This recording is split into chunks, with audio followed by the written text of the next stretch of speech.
στον τομέα των επιστημών ζωής και υγείας. Ο Δημόκριτος δραστηριοποιείται σε κατευθύνσεις που μελετούν αλλαγές του γενετικού υλικού σε διαφορετικά είδη καρκινικών κυττάρων, όπως καρκίνος μαστού, θηρεοειδούς, ουροδοχοκίστης κλπ.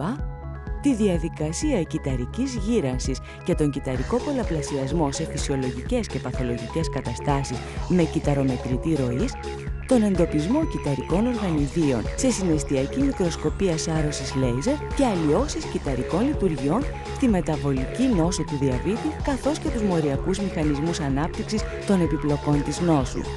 Και τέλος, αλλαγές που συμβαίνουν στον εγκέφαλο σε νευροεκφυλιστικά και άλλα νοσήματα όπως Alzheimer και τρόπους ανίχνευσής τους με δομικές μεθόδους όπως μαγνητικό πυρηνικό συντονισμό και περιθλασσίμετρο και βιοχημικές μεθόδους.